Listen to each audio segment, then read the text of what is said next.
name is Keith Schue. I'm here with Sustainable Otsego.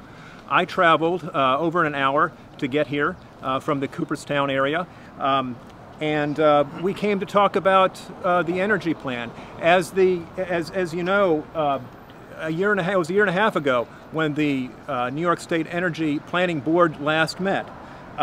What they did a year and a half ago is they released a document. It was a draft document. Here it is. Shaping the Future of Energy. Several volumes involved that made up the draft energy plan. What this resulted in was hundreds of people coming to meetings around the state, thousands and thousands of comments from people all throughout New York, and the message that they delivered was very clear, that we can do better and that we must do better. At a glance, when you look at these documents, they look kind of pretty. What you'll see are pictures of solar panels and wind farms and people's smiling faces. There are quotes from people like Albert Einstein in this. There are quotes from Rachel Carson, from Thomas Edison. But when you open up when you get past the pictures and the quotes, and you look at the content, you don't find a whole lot. What you see is business as usual. 20% renewables. That was our portfolio in 2012. This plan, draft plan, forecasted that in the year 2030, you know how much renewables we would have? Still only about 20%. And even worse, what this plan was promoting, the draft plan was promoting, is continued dependence on fossil fuels, specifically natural gas, which we all know comes from fracking. No meaningful targets for renewables, no meaningful targets for energy efficiency.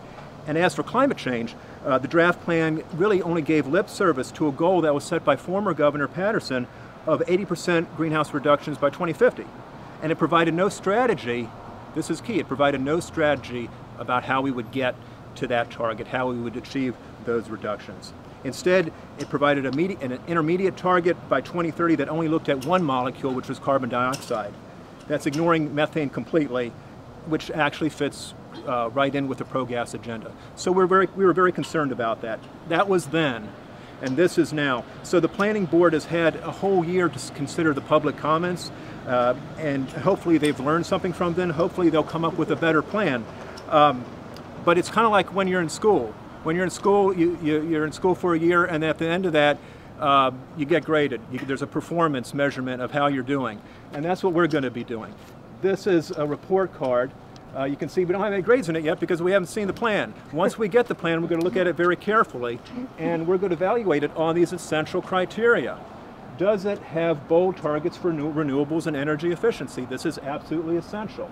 We actually have targets. We have to have targets. We need to set benchmarks of how we're going to get there. Is it accountable with actual programs and funding for those programs? Currently, the state has some useful programs to assist folks with solar energy. Our concern is that some of those things might be going away. In fact, that's what we're hearing is going to happen. So we want the existing programs that work to continue on, and we want better programs, more programs to really promote the renewable future that we want to have. Halting fossil fuel infrastructure. Okay, during the last year, we all know, many of us have been battling day in and day out against fossil fuel infrastructure that keeps bombarding us. Pipelines, compressor stations, the Constitution Pipeline, the Dominion New Market Project, the NED, Northeast Direct Pipeline, the Algonquin AIM Pipeline Project, and gas storage facilities at Lake Seneca. These things all relate to our continued dependence on fossil fuel. We need to break the habit. So we're going to be looking to see what the plan says about that. We need to have real strategies for attacking climate change. Like I said, the existing plan talked about a target, it didn't show us how to get there, so we need to figure out how that's going to happen. We need to phase out nuclear, and we also need to be smart about how we're phasing out nuclear. The draft plan put forward an idea that we can close one of our nuclear power plants, Indian Point, but in order to do that, we're going to need a whole lot more gas. Well, we think there's a better way. We know renewables need to be the key to solving our energy future. Transparency and clarity. What the existing draft plan talked about was clean energy. What does clean energy mean? If you ask the gas industry, natural gas is clean. We know better than that. The governor knows better than that. The governor did a great thing this a few months ago when he said that he would be banning high-volume hydraulic fracking. Does it make sense?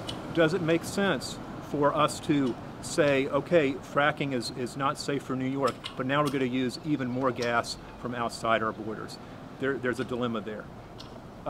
Equity and affordability and opportunity. We want to make absolutely sure that the sustainable energy future that we want to create is something that's accessible to all folks. So these are the set of criteria that we're looking at. What we intend to do is actually provide this criteria to the folks here at NYSERDA. They didn't have a meeting for us to attend, but we can certainly give them the criteria and hopefully they'll take a look at it. I also want to make sure that people understand the connection, the nexus between what FERC does, what the federal agencies do, and what the state does. The New York State Energy Plan is critical to what was just said about FERC as well, and I'll tell you why.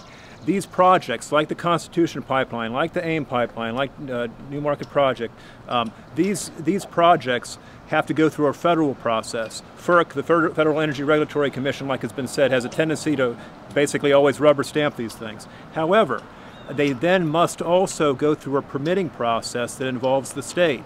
Right now, the Constitution Pipeline is having water quality permits reviewed.